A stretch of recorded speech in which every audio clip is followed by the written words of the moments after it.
Uh, Good evening, everybody. Uh, I would like to thank the organizers for organizing such a wonderful conference at an exotic location and inviting me here, and the opportunity to present. So, the topic today is de-escalation of treatment in endometrial cancer, and so we'll start straight away without wasting any time. So, this is the first case. A 62-year-old female presented with post-menopausal bleeding. She DNC was done outside. Biopsy was adenocarcinoma. So I would like to start with Dr. Sunny Khanna. What is the modality of choice for biopsies of suspected endometrial? So in this age group, any post-menopausal bleeding we suspect adenocarcinoma. Now the biopsy has been given.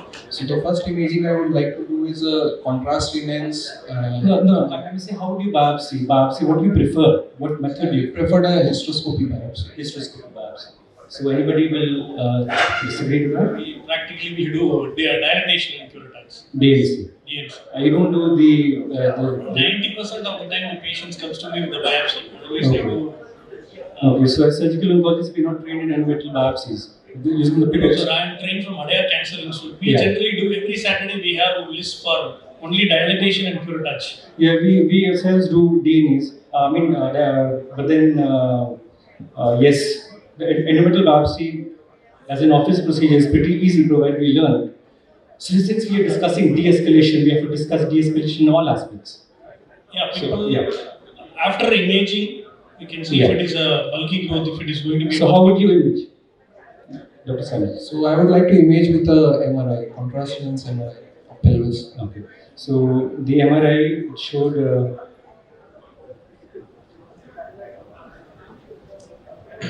well-defined, minimally enhancing intracavitary altered signal intensity growth around 3 centimeters in size, and there's no evidence of myometrial serosal invasion, and few subcentimetric size nodes are noted in the pelvis. So anything further you would like to do? Apart from MRI pelvis, how would you stage the patient? If there is suspected pelvic nodes which are appears to be involved, then go for further staging of the CT apparatus in thorax. Okay. So any role for PET scan? I think in this case, MRI is sufficient. MRI is it's looking like a MRI. early stage disease, so MRI is sufficient. Okay. I think only MRI pelvis is there. We can adjunct with CT abdomen pelvis. CT abdomen chest. CT chest is not required. CT chest X-ray is more than enough. Okay. And regarding the PET, the guidelines doesn't recommend directly for any PET. If you suspect any systemic disease, extrauterine disease, bulky nodes are there, then you can do the single modality of investigation PET. Okay. So, Dr. John, what is the extent of surgery and the components of surgery you would like to? So this radiologically looks like a disease which is 1A, so which is only confined to the nape of the myometry. So I would go for total abdominal hysterectomy with a bilateral salpingoophorectomy along with the peritoneal cytology and peritoneal biopsies. The extent of, because there's no nodes and radiologically it's a very early disease, I wouldn't go for a pelvic lymph node dissection or a paralytic lymph node dissection. And central lymph node? Central lymph node, yes, I will consider central lymph node for this patient. So the surgery, we formed an open surgery in this case, the TH and DSO, and bilateral pelvic lymph node dissection was done. And surgical staging, lumpectomy, peritoneal biopsies, pelvic washing was done. We didn't do a paralytic lymph node dissection. Dr. Shivkumar, when would you do a paralytic lymph node dissection? Yeah, before that, I think other option would be minimally invasive, laparoscopic, or the revolution of robotic. If robotic is there, definitely you can go for robotic. Yeah. I don't have robotic, so we do minimally invasive laparoscopic staging with sentinel lymph node biopsy. We do. Yeah. We do now ICG dye. We do with an ICG, and we do the sentinel lymph node biopsy. Regarding the parietic lymph node dissection, there are two schools of thoughts. Some routinely do systematic lymphadenectomy, but evidence says there is no role for systematic lymphadenectomy in early endometrial cancer. And if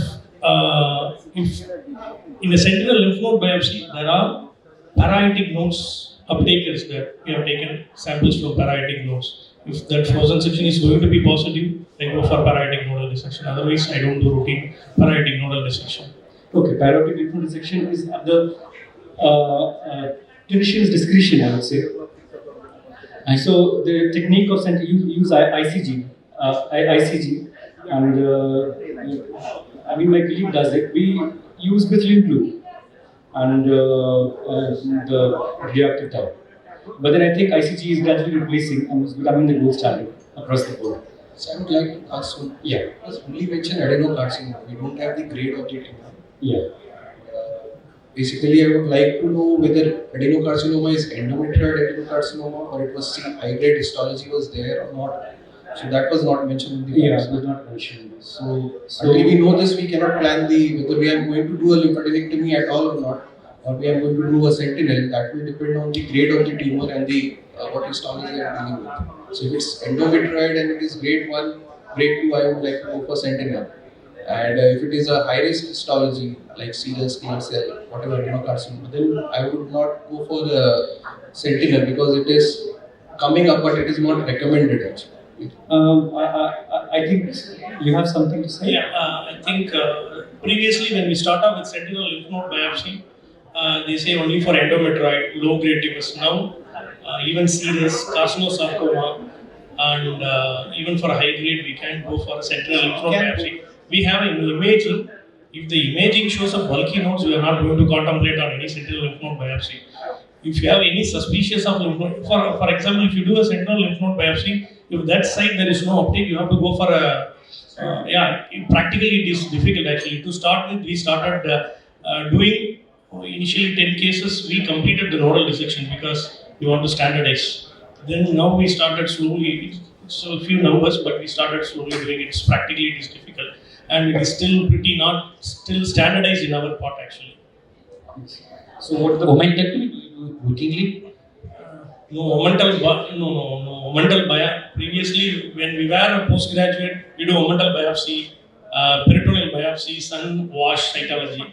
Now, gradually, the staging is also changed. I think peritoneal washings is no more indications for any adjuvant therapy or something. So, yeah, but the peritoneal washings need to be recorded. It has to be done. And, Yes. if it is an institutional policy, definitely omental biopsy, peritoneal biopsy, and washing is not going to add on to any morbidity.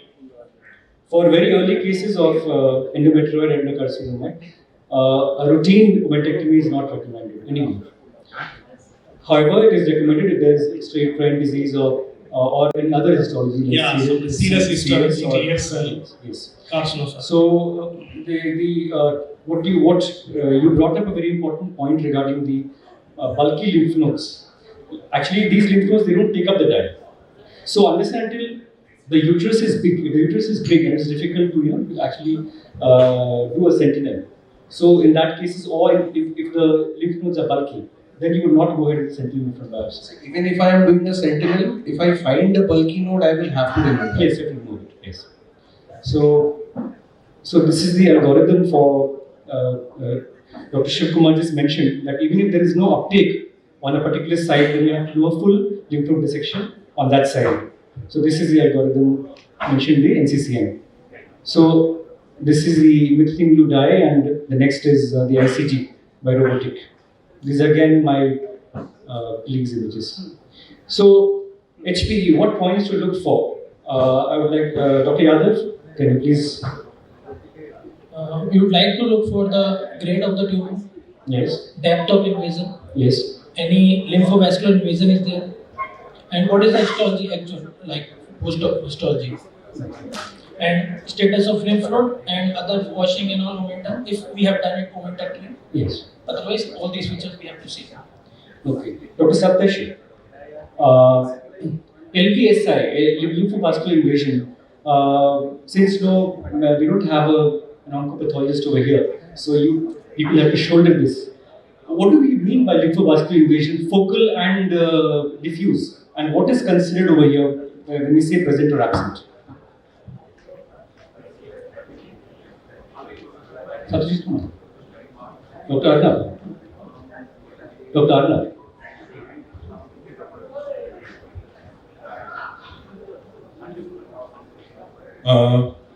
Neurovascular invasion, the impact is, if it is positive, then there is a chance of pelvic nodal mates, or that disease can come back in the pelvis. So, in LVI positive cases, some sort of radiation is indicated, mostly EBRT, that is external beam radiation. Yes, thank you. The LVI and age greater than 60 have been regarded as a risk factor as per the latest guidelines. And LVI, when we say LVI present or absent, we refer to a diffuse LVI, that is more than 4 sites in one slide, rather than a focal place where lymphoblastic invasion is present. So, what is the any adjuvant required in this case? Age is 62. Based on the HP, I don't think this case requires any further treatment. Surgery alone should be enough.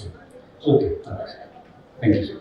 So age was more than 60. So I think we can consider for brachytherapy.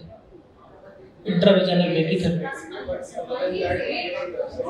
Everything is fine, but Yes, both observation as well as Yeah, brachytherapy. I agree. It can be vaginal brachytherapy can be considered. At our institute we go for brachytherapy. in these Okay. cases. Is age an independent? Yes, age odd and LVSI in grade in stage in 1A endometrial cancers is an indication for vaginal brachytherapy. Yes, ma'am.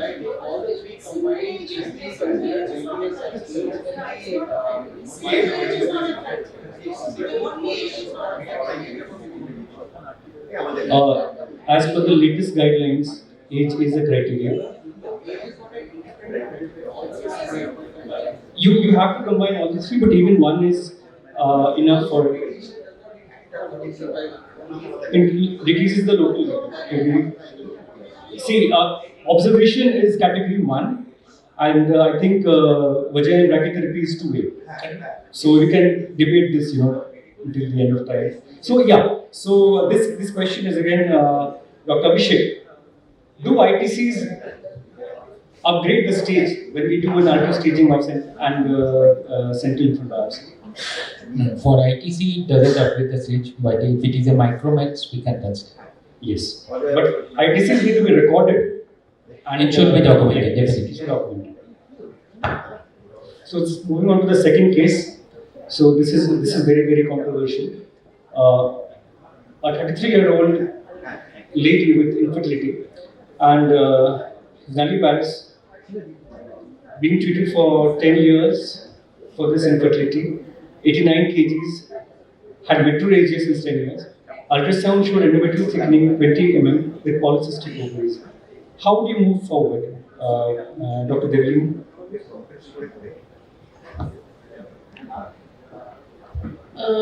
This patient is obese, young, and has endometrial thickening 2 cm and has polycystic ovary. We actually refer this case to a gyno-oncologist surgeon for an endometrial biopsy. Okay. So we did an MRI for her. They showed polypoidal submucosal lesion which is filling the endometrial cavity with a broad base.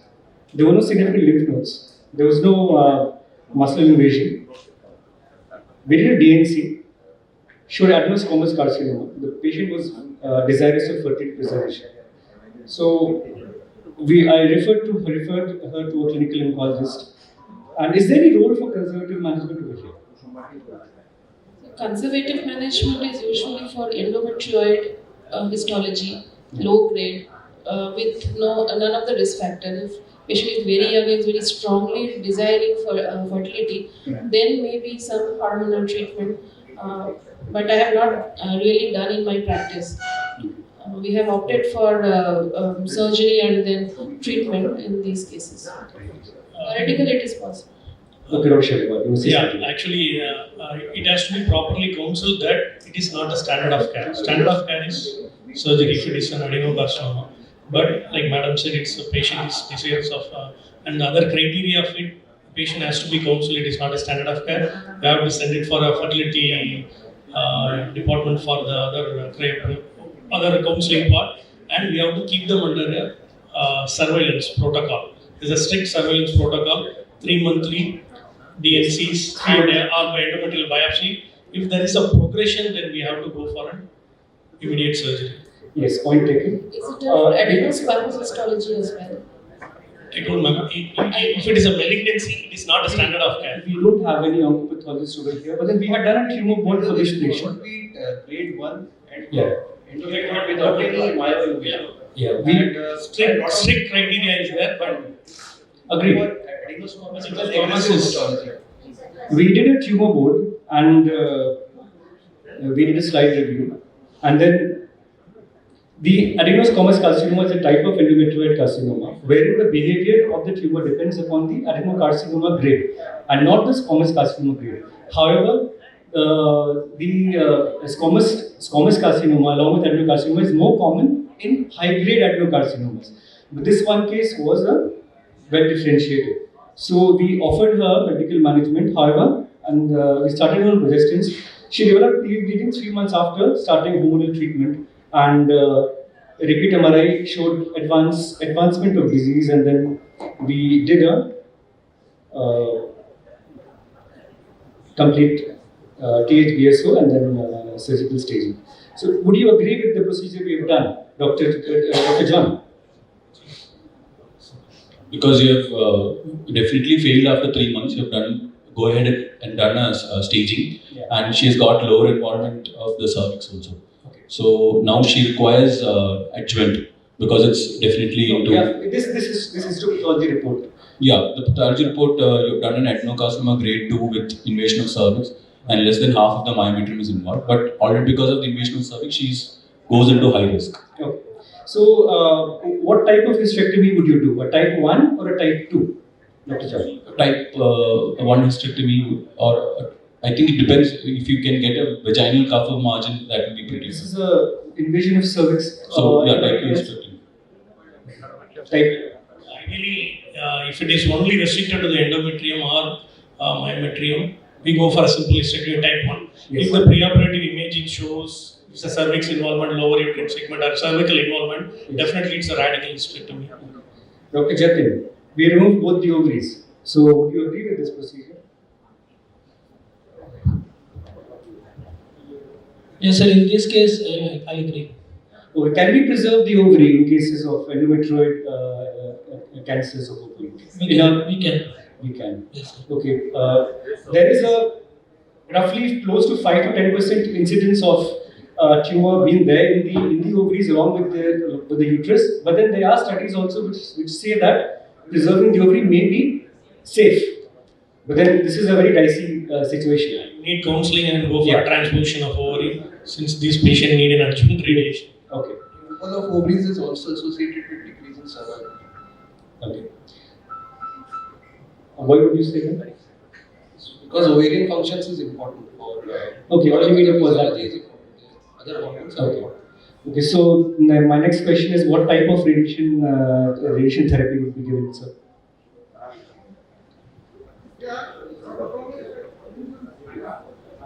I think we can go with only vaginal cuff brachytherapy. Yes. So we overtreated her. We gave external beam and then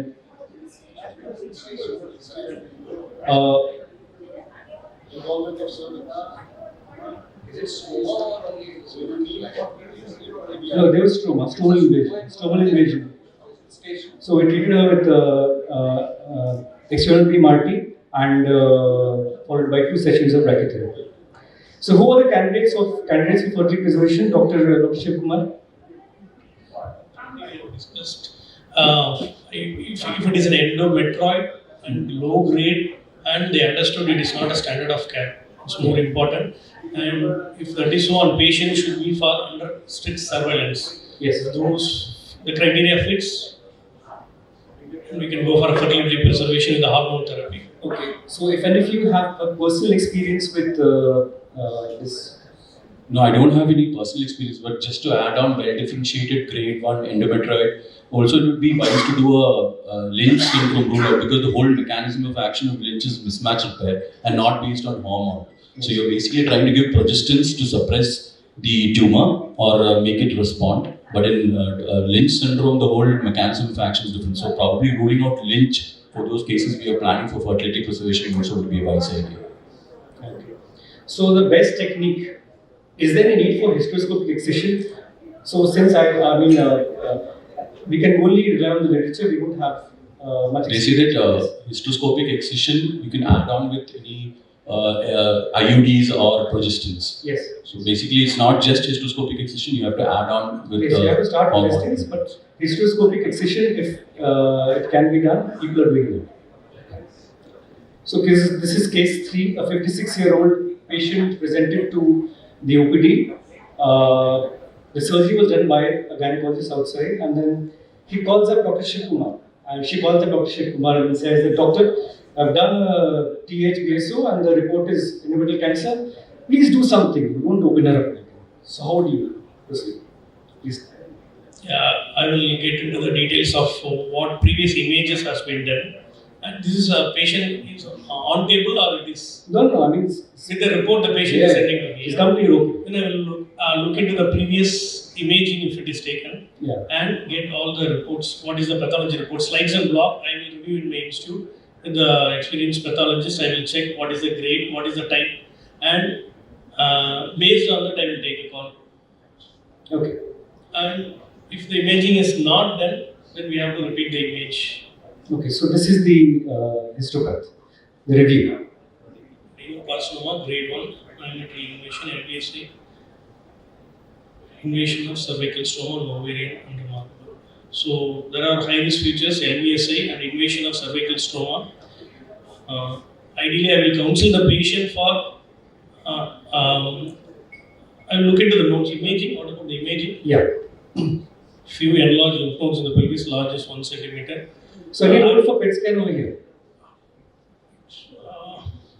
No, if we properly done CT abdomen pelvis, I don't No, think your colleague calls up and tells you that, doctor, why don't you do a PET scan? If there's nothing, then why do we just leave it and then we can get away with if that? you say by guidelines, not required. Practically, if you ask me, I will look at CT. Yes. So 1 month, 4 weeks after surgery. This is practicalities because I don't need to screen. I screen entire chest and everything. That's the idea. So I personally would do a PET CT in this case, but then surgical staging with PLND and paraortic lymph node dissection was done, and the biopsy report was as follows: lymph nodes positive, 2 on the right side, went in free, filed PT2 and 1 G1. So how would you go about? In this case, I think we better treat the patient with concurrent chemoradiation followed by brachytherapy. Ma'am, chemotherapy, role of chemotherapy in this case. This I would like to give that POT3 protocol here. Okay. CTRT and then 4 cycles of chemotherapy. Okay. CTRT followed by 4 cycles of paclitaxel. Okay. Okay. So, is there any role for classifying this as per the genomics and proteomics, these sort of cases? So, as per the molecular classification, Yes. currently it's in the trial stage. Yeah. There are 4 classes as we know. So, some of them are prognostically better subsets, but this is stage 3 disease. I think CTRT chemo is the way to go as of now, until we have further results. So basically, the future is going to see a paradigm shift in the treatment of endometrial cancer. And endometrial cancer it came into the limelight only after the publication of the result in the newspaper about the immunotherapy, wherein the disease vanished in quite a few patients. So, there are 4 types of endometrial cancers, namely all mutations, the MSI deficient or MMR deficient or copy number low, P53 copy number low, and P53 copy number high, in which patients with all mutations do very well. Am I going to say something about this as to how it will impact the choice of adjuvant therapy.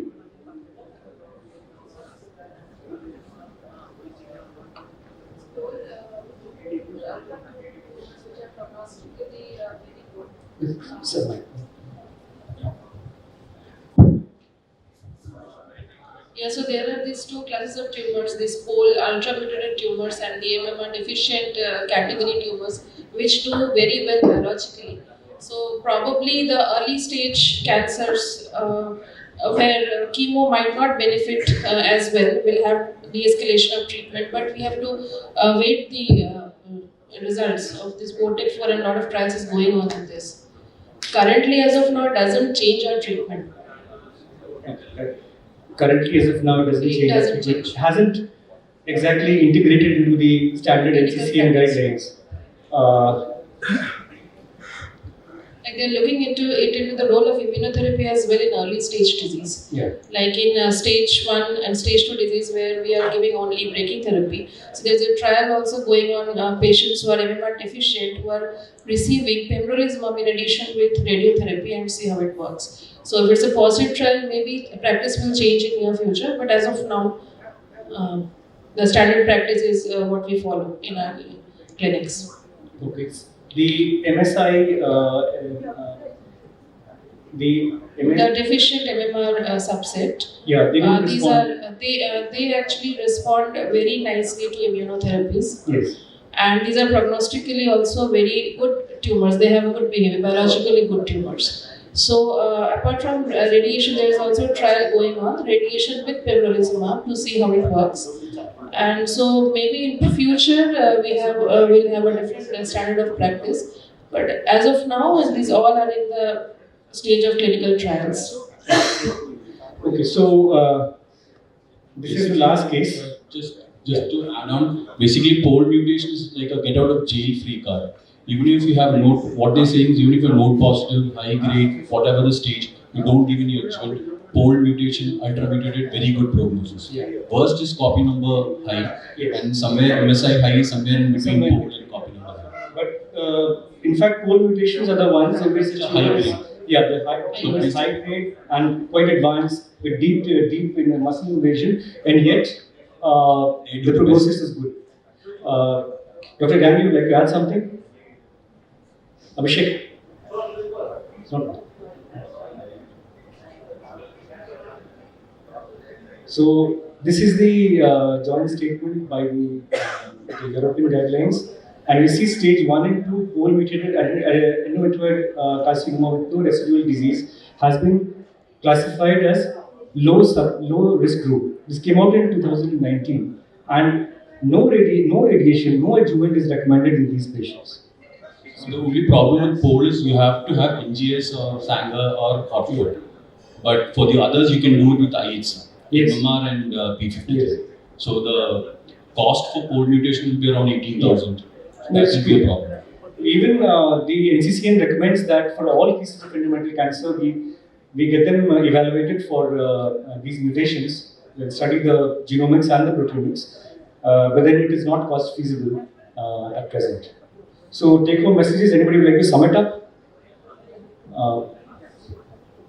Probably for endometrial carcinoma, early stage, not the advanced stage. Early stage de-escalation therapy in the form of open to minimal invasive, I think, is the way forward and robotic. I think.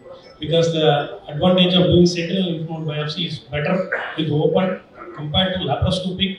The optics and view and it's excellent with robotic. If robotic facility is available, I think the de-escalation will be surgically with early stage endometrial cancer. And regarding the nodal, there comes the de-escalation. How we risk stratify the patients, still it is an area of controversy. And we have preoperative imaging, intraoperative. There are some, if the pathologist is experienced or you have a frozen section, we can cut open the specimen and you can do the staging and you can decide on nodal dissection. That is the way of de-escalation is there. And I think the way forward ahead for the adjuvant therapies, I think this molecular is the way ahead. Yes. So there's an 80-year-old patient who underwent THBSO and then is being planned on immunotherapy. Didn't get the data because they didn't have all the slides. wanted to put it for this case. So straight away immunotherapy after the surgery. But then obviously it is all under consent, and because yes, it is not the standard of care. Okay, thank you so much. Thank you.